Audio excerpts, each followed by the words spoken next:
ઇટારપુરના નરનારીઓ એ નવજાત શિશુને જોવા માટે આવે ને તો બાળકને જોઈને સૌ કોઈ એમ કહે છે કે પ્રાગ યોગીનમ, પ્રાગ યોગીનમ. અરે આ તો કોઈ પૂર્વના મોટા યોગી પુરુષો હોય ને એવું લાગે છે.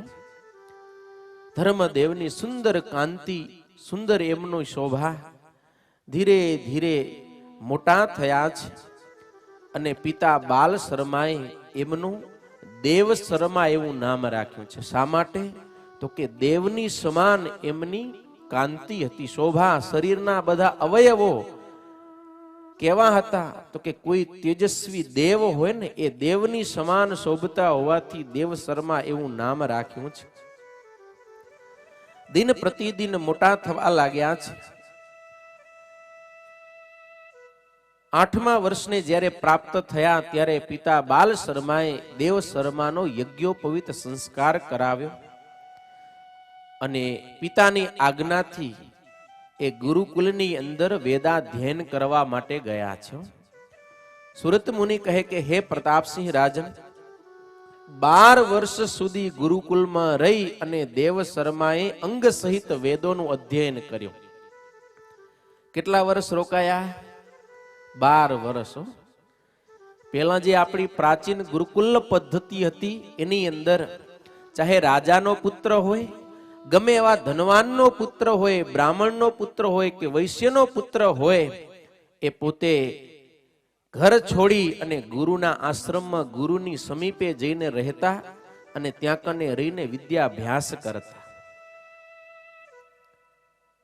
હવે જમાનો થોડોક પરિવર્તિત થયો છે. હા, હવે વિદ્યાભ્યાસ કરવા માટે બાળક ન જાય, ઘરે ટ્યુશન કરાવવા માટે ટીચર આવે એમ. પણ આપણી ભારતીય સંસ્કૃતિ એવી છે, વેદોમાં વર્ણન છે કે તમને વિદ્યા પ્રાપ્ત કરવી હોય તો ગત્વા નત્વા દત્વા. શું કીધું? ગત્વા એટલે કે જવાનું. ક્યાં? તો કે ગુરુના શરણે, ત્યાં જવાનું. પછી નત્વા એટલે કે નમસ્કાર કરવાના. નમસ્કાર કરવો મતલબ ખાલી પગે લાગવું નહીં, પણ એને સમર્પિત થવાનું છે એમ. એટલે કીધું દત્વા. શું દઈને? ધન સંપત્તિ, રૂપિયા નહીં, પોતાની જાત. અહમ પ્રપન્નોસ્મી એમ કહીને જ્યારે પોતે ગુરુને શરણે થાય ત્યારે એને વિદ્યા મળે છે. એવી પ્રાચીન ગુરુકુલ પરંપરા હતી ને, અત્યારે ભારત વર્ષમાં લુપ્ત પ્રાય છે. પણ ફરીથી આપણા સંતોએ વિચારી અને જે પ્રાચીન ગુરુકુલ પરંપરા હતી ને એવી ગુરુકુલ પરંપરાઓ અત્યારે આપણા સંપ્રદાયમાં ઘણા બધા ગુરુકુલો છે કે જ્યાં કને બાળકો કાયમી નિવાસ કરીને પણ વિદ્યાભ્યાસ કરે. પણ એવું તો ખરું કે વર્ષમાં 3-4 વેકેશન પડે ને બાળકો ઘરે જાય. અરે રવિવારે મા બાપ આવે મળવા માટે, ઘરથી સંબંધ તૂટતો નથી. જ્યારે ભુજ મંદિર દ્વારા એક શ્રી સ્વામિનારાયણ વૈદિક ગુરુકુલની સ્થાપના થઈ છે, ટૂંક સમયમાં જ એ ગુરુકુલ કાર્યરત થશે ને એમાં તમારા બાળકો ભણવા માટે જઈ શકશે.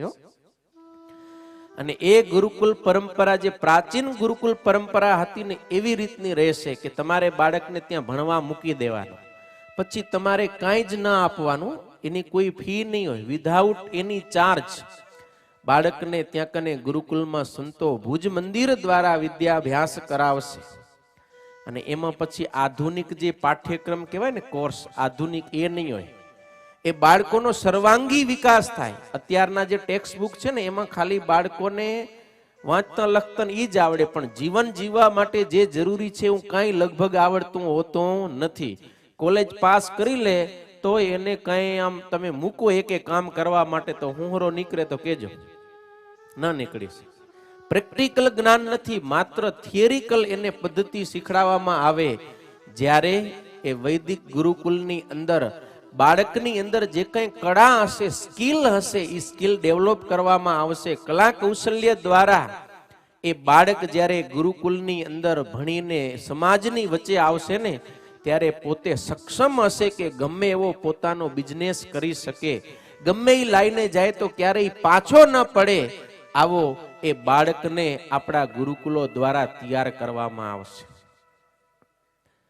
એટલે પ્રાચીન ગુરુકુલ પરંપરા છે ને એ માનવનો સર્વાંગી વિકાસ કરતી હતી અને અત્યારે એ પરંપરા આપણે ફરીથી ઉજાગર કરવાની છે અને એ જ શિક્ષણને કારણે આપણો ભારત દેશ છે ને વિશ્વગુરુ હતો. એ અંગ્રેજોને જ્યારે ખબર પડી ને ત્યારે એણે આપણા મૂળમાં પ્રહાર કર્યો કે જે શિક્ષણ પદ્ધતિ ગુરુકુલ પરંપરા હતી ને એને જ નષ્ટ કરી નાખી. એને કારણે આપણે કોઈ જગ્યાએ ક્યાંક પાછળ રહી જાય, પણ સંતોએ બહુ મોટી સમાજની ચિંતા કરી અને કૃપા કરી અને ફરીથી એ જ ગુરુકુલ પરંપરા આ સમાજને આપી છે.